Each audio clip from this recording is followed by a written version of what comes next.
Hello, everyone, and welcome back to English with Jessy, where learning English is easy, fun, and for everyone. I'm Jessy. And I'm Jack. Hello, everyone. So great to be here with you today. Jack, how are you feeling today? Honestly, Jessy, I am feeling very relaxed today. Relaxed. That is good. Why relaxed?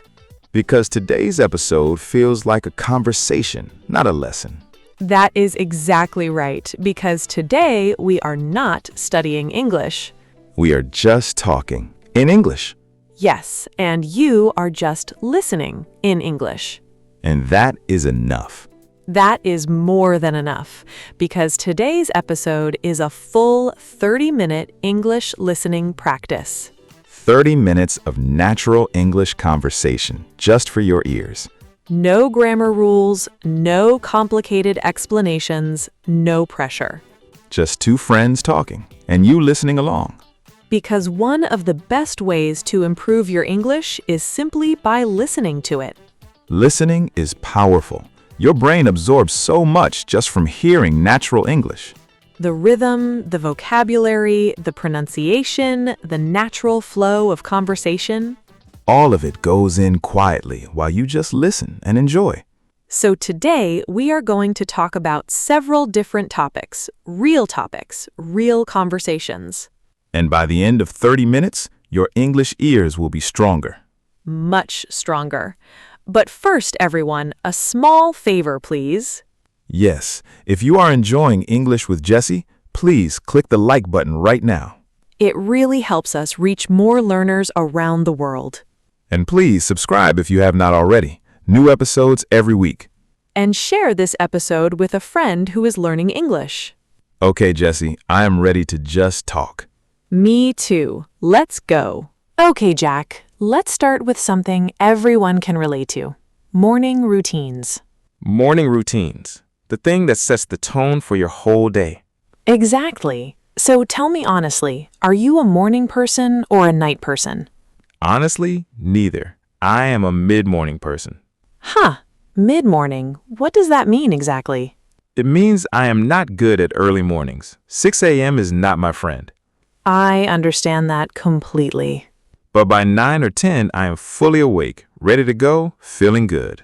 So 9 to 10 is your golden hour. Exactly. My golden hour. After coffee, of course. Of course. Always after coffee. So what does your morning actually look like? Okay, my alarm goes off at 7:30. I hit snooze once, maybe twice. Ha! Hitting snooze. A very human habit. Very human. Then around 7:50, I actually get up. I go straight to the kitchen. Coffee first? Coffee first. Always. Before anything. Before my phone. Before the news. That is actually really healthy. A lot of people check their phone the moment they wake up. I used to do that. It made me anxious immediately. Yes, starting your day with emails and social media can be overwhelming. Very overwhelming. So now I protect my morning. Coffee first. Quiet first.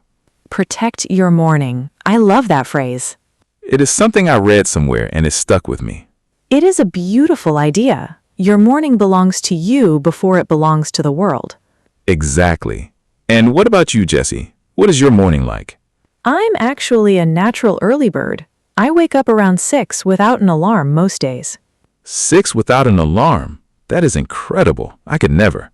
Ha! My body just wakes up. I think it's a habit from years of early mornings. What do you do first when you wake up? I stretch in bed for a few minutes, just gently, nothing serious. That sounds very peaceful. It is. Then I drink a big glass of water before anything else. Water before coffee. That's discipline. Ha! It really is. But it wakes up your body so gently, much better than jumping straight into caffeine. You are making me want to try that.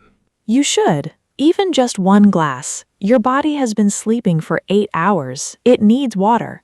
Okay, tomorrow. Water first, then coffee. That's progress, Jack. Small steps. So, after your water, what do you do? I usually sit quietly for about 10 minutes, just thinking. No phone, no noise. Quiet time in the morning. Like meditation? A little bit. I don't follow any specific practice. I just sit and let my mind settle. Let my mind settle. I like that expression.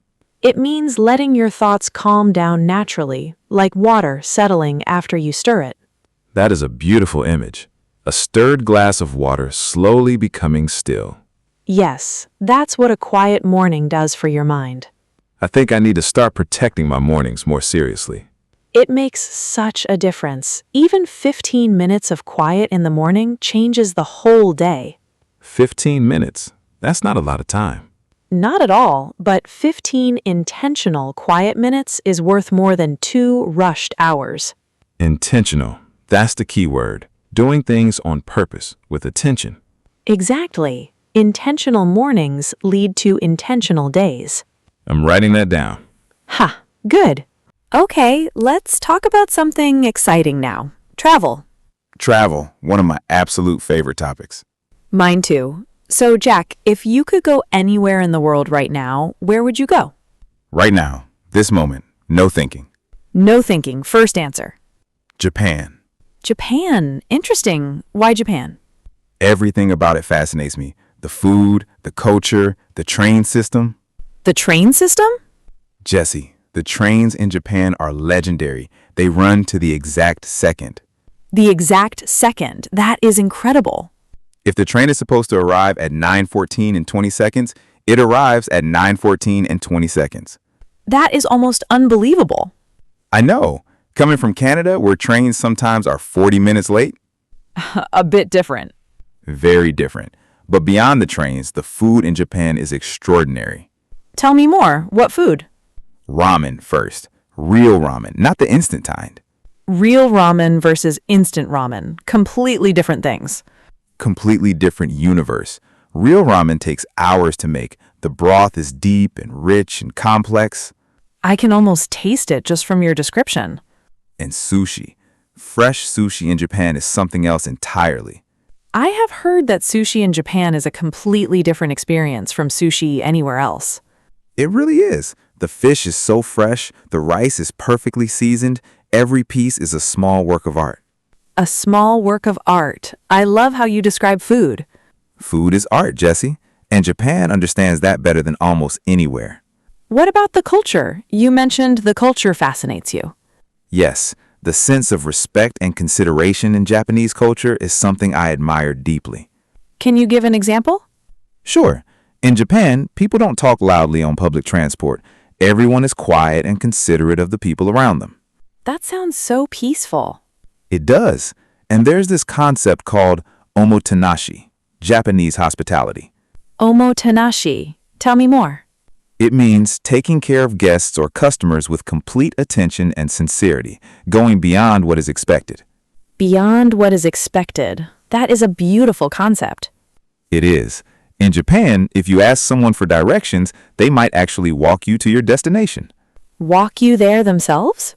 Yes, not just point and say, turn left, actually walk with you to make sure you arrive. That is extraordinary. I know. It stays with everyone who visits. You never forget that kind of kindness. No, you wouldn't. Okay, my turn. If I could go anywhere right now... Where? Portugal. Portugal. Interesting choice. Why Portugal? I've been reading about it for years, and it just keeps calling to me. Calling to you, like it is pulling you toward it. Exactly. There's something about the light in Portugal. People who visit always say the light is different there. The light, like the sunshine? Yes, the way the sun hits the old buildings and the water, it has a golden quality that photographers love. I have seen photos of Lisbon, and the light does look magical. Lisbon is at the top of my list. The old trams, the narrow streets going up and down the hills. Lisbon is built on hills, right?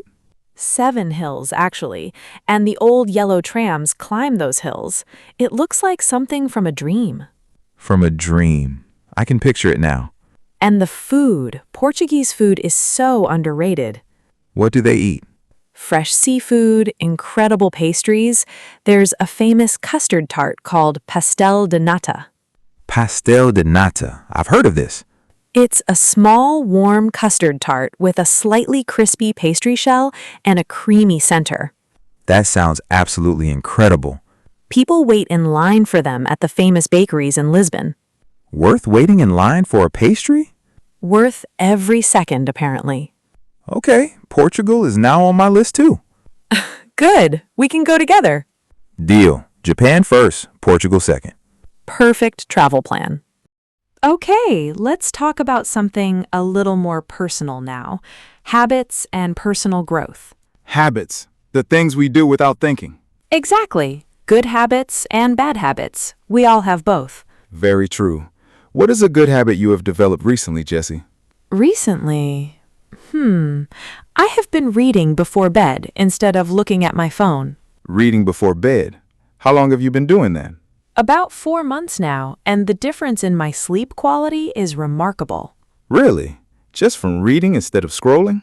The blue light from phones tells your brain it is still daytime, so your brain resists falling asleep. The phone keeps your brain awake? Yes, but a book, especially a physical book, is soft and warm and your eyes relax naturally. And you fall asleep faster. So much faster, and the sleep is deeper. I wake up feeling more rested. I should try this. I always scroll before bed, and I always feel like my sleep is not great. Try it for 1 week, just 1 week. Put the phone across the room and pick up a book. Across the room, so I can't reach it easily. Exactly. Make the good habit easy and the bad habit harder to do. Make good habits easy and bad habits harder. That is smart design. It is a concept from habit research. If you make something convenient, you will do it. If you make it inconvenient, you won't. So put your running shoes by the door if you want to exercise. Exactly. Seeing them makes the action easier to start. And put your phone in another room if you want to sleep better. Yes, small changes to your environment create big changes in your behavior. I love this. What about a bad habit you're working on? Honestly, overthinking. Overthinking, thinking too much about things. Yes, I can spend a lot of time in my head, going over the same thought again and again. I do this too. It is exhausting. Very exhausting, and most of the time, the things I overthink never actually happen. Right. You worry about something for days and then it turns out fine. Exactly, so I'm learning to notice when I am overthinking and gently redirect my attention. Redirect. Move your attention somewhere else. Yes, I ask myself, is this something I can do something about right now? If yes, do it. If no, let it go. Exactly. If I can act on it, I act. If I cannot, I try to release it.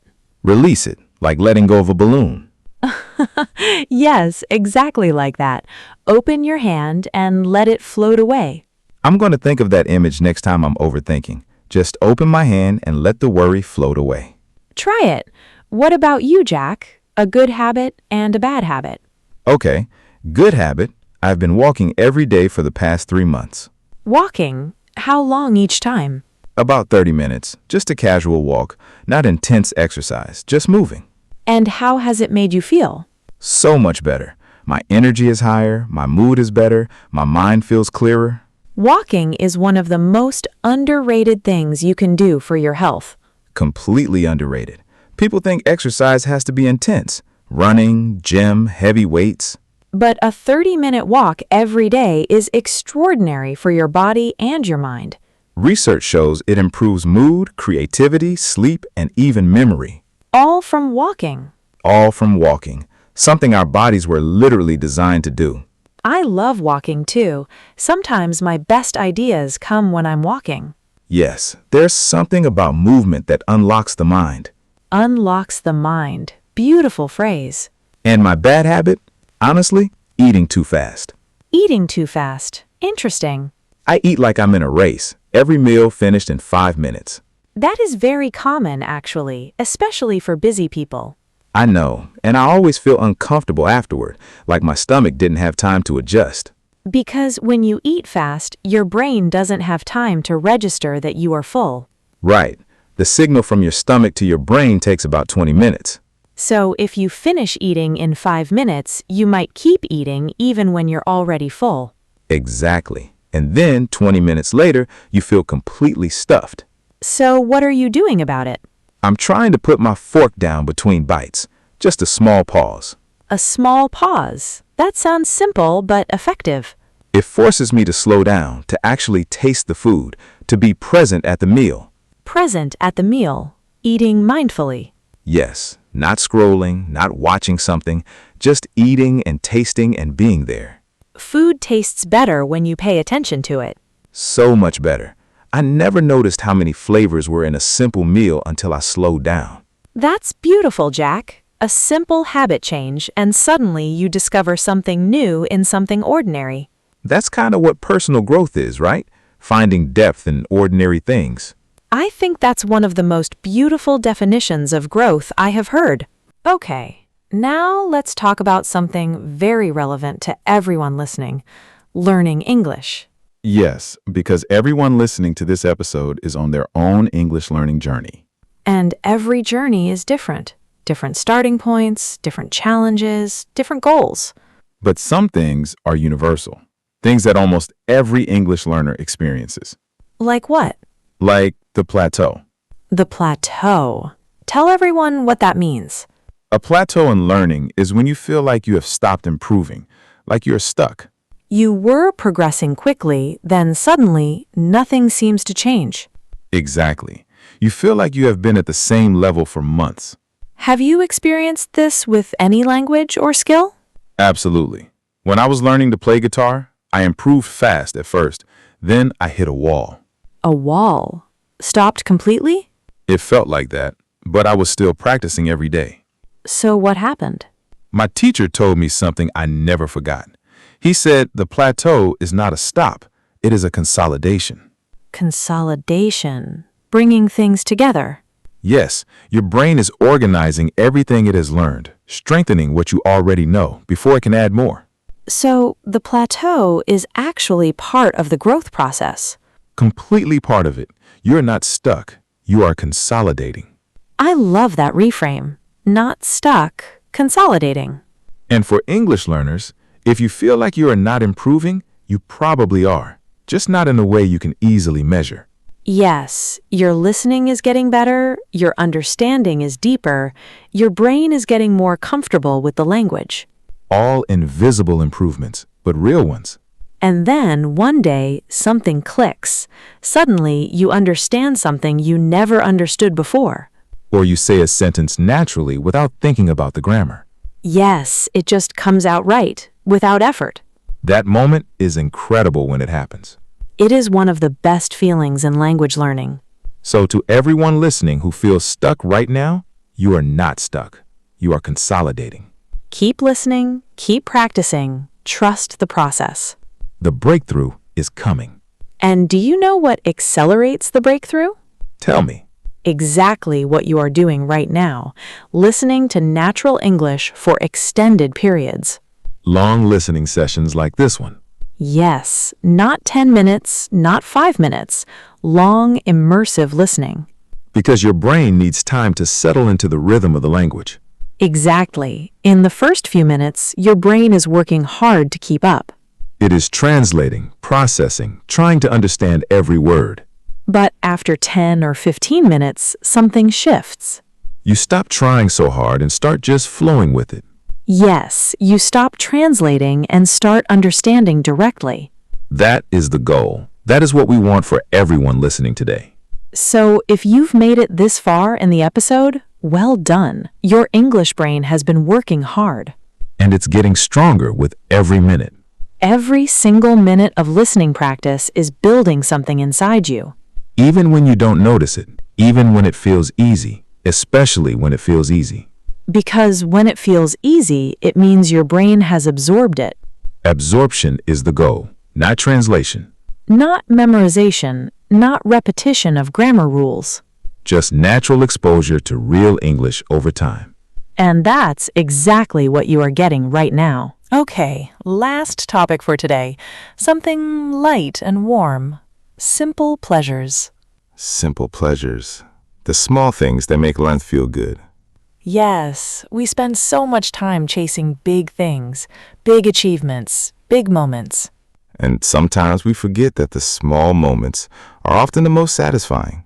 Tell me one simple pleasure that makes you genuinely happy, Jack. Genuinely happy. Okay, the first sip of coffee in the morning. Of course, the first sip. There is something about that first sip that no other sip can match. The warmth, the smell, the quiet of the morning. It is a whole sensory experience. Completely. And it only lasts a moment, but what a moment. That is exactly what a simple pleasure is. A moment so complete it needs nothing else. What is yours? Rain on a window when you're inside and warm. Oh, yes, that is a perfect one. Something about watching rain fall outside while you're cozy and safe inside. It makes you feel very held, very protected. Held. Yes, that's exactly the word. Like the world is being washed clean and you're safe inside watching it. I feel that way too. Rain makes everything feel quieter. Softer. Like the world has turned the volume down. Turn the volume down. I love that image.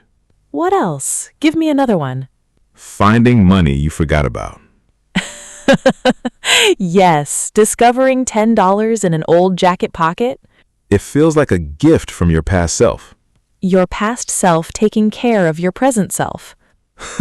Exactly. Thank you, past Jack. And for me, finishing a book. Finishing a book. Tell me more. The moment you close the last page and just sit with it for a moment. Sitting with the story, letting it breathe. Yes, you've spent hours with these characters and this world, and then it's over. And it's both satisfying and a little sad. A little sad, yes, but mostly full, like you've been given something. A good book gives you something that stays with you. Long after you've forgotten the plot. You remember how it made you feel. Exactly. Feelings outlast facts. Feelings outlast facts. That should be a quote somewhere. Maybe it is.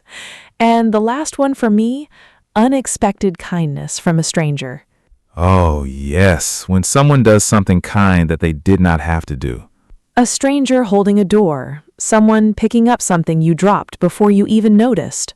A smile from someone on the street when you're having a hard day. It reminds you that people are mostly good. Mostly trying, mostly kind when they have space to be. And that small reminder can carry you through a whole difficult day. A stranger's kindness, lasting hours, that's powerful. Simple pleasures are not small at all when you really look at them. They are the texture of a life well lived. The texture of a life well lived. Jack, that is beautiful. Thank you. I surprised myself with that one. You did. Okay, one more topic before we finish today. Yes, we have a little more time and I want to use every minute of it well. Me too. So our final topic today is something I think a lot of people need to hear. What is it? The art of doing nothing. The art of doing nothing. That sounds both wonderful and slightly guilty. Exactly. And that guilt is exactly what I want to talk about. The guilt of doing nothing. Yes, because in today's world, doing nothing feels wrong. It does. We live in a culture that celebrates being busy. Always busy, always productive, always doing something. If you are not busy, you are wasting time. That is the message we receive constantly from social media, from work culture, from society. Hustle culture, work harder, do more, sleep less. And it is exhausting. Genuinely exhausting. I feel tired just talking about it. Same. But here's the thing. The human brain actually needs periods of doing nothing. Needs it, not just wants it. Needs it. Yes, there's something called the default mode network in the brain. The default mode network. What is that?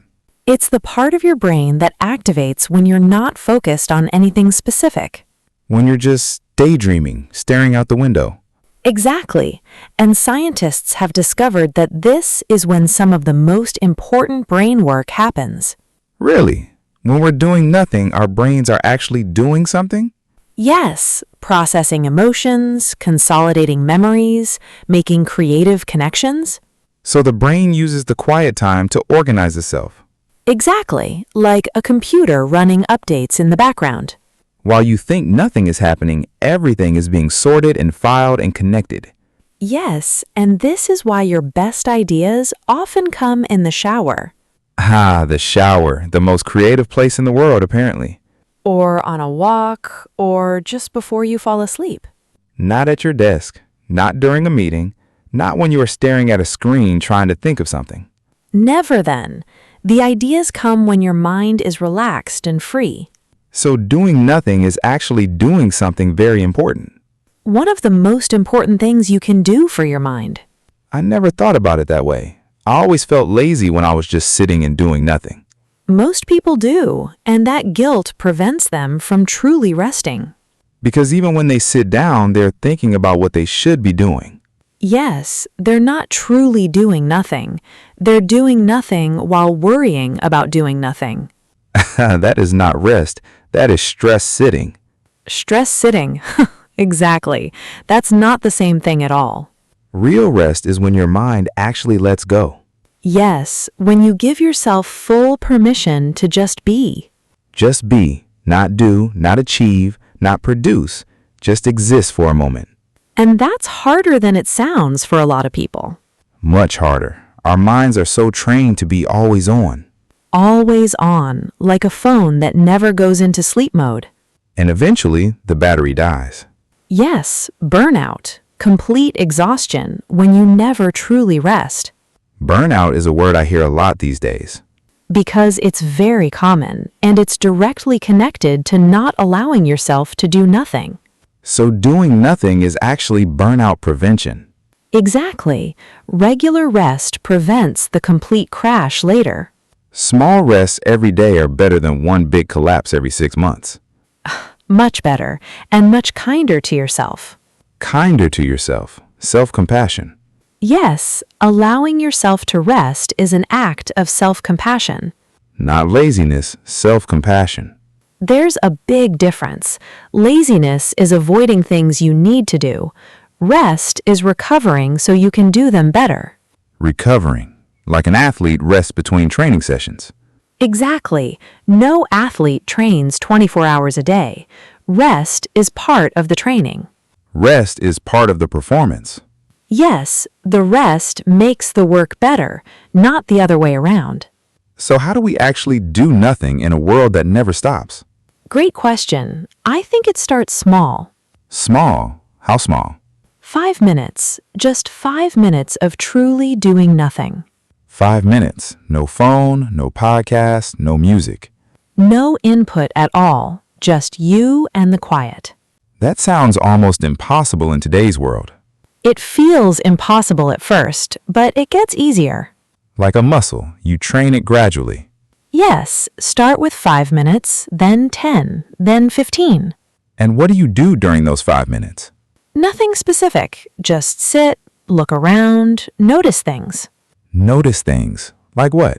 The light coming through the window, the sound of the street outside, the feeling of the chair beneath you. Just being present in the moment. Yes, fully present, not thinking about the past, not planning the future. Just here, just now. That's actually a form of mindfulness, but without the pressure of doing it correctly. No app, no guided voice, no timer to tell you how long. Just you deciding to stop for a moment. And giving your mind the space it needs to breathe. Breathe. Yes, your mind needs to breathe just like your lungs do. Your mind needs to breathe. I never thought about it that way, but it is so true. When you hold your breath too long, your body panics. When you never let your mind rest, it does the same. Panic, anxiety, overwhelm. All signs that your mind needs air, needs space, needs nothing for a while. So the next time I feel overwhelmed, I should stop and do nothing for 5 minutes. Try it. Just stop. Put everything down, sit quietly for 5 minutes. And trust that the work will still be there afterwards. It will. It always is. But you'll return to it with a clearer mind. A clearer mind and more energy. Yes, rest refills the tank, and a full tank always goes further than an empty one. A full tank always goes further. Simple and true. The Italians have a beautiful concept for this. La dolce fare niente. La dolce fare niente. What does that mean? The sweetness of doing nothing. The sweetness of doing nothing. That is beautiful. They don't see doing nothing as lazy. They see it as something sweet, something to be savored. Savored, enjoyed slowly like a good meal. Yes, not rushed, not guilty, just enjoyed. I want to adopt that philosophy immediately. Me too. La dolce fare niente. The sweetness of doing nothing. What a gift that perspective is. It really is, and I think for all of us, especially in a world that never stops, giving ourselves permission to do nothing is one of the most radical and important things we can do. Radical. Doing nothing as a radical act. In a world that demands constant productivity, yes, choosing to rest is radical.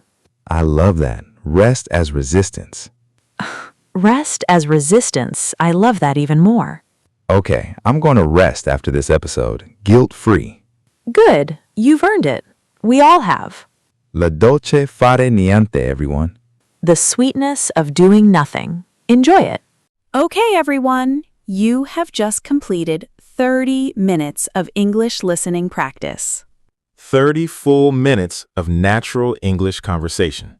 Your ears are stronger now than they were at the start of this episode. Your brain has been absorbing patterns, vocabulary, rhythm, natural expression. All without studying, all without pressure, just by listening. And that is the power of immersive listening practice. So, how do you feel right now? If you feel relaxed and comfortable, you are doing amazingly well. If you feel a little tired, that is also good. Your brain has been working hard. Either way, you showed up, you listened, you practiced. And that matters more than anything else in language learning, showing up consistently. Every time you press play on an episode like this, you are investing in yourself. And the returns are real. They just take time to appear. Trust the process. Keep listening. Keep coming back. Now, our homework question for today. Yes, tell us in the comments, what was your favorite topic from today's episode? Morning routines, travel dreams, habits, learning English, or simple pleasures?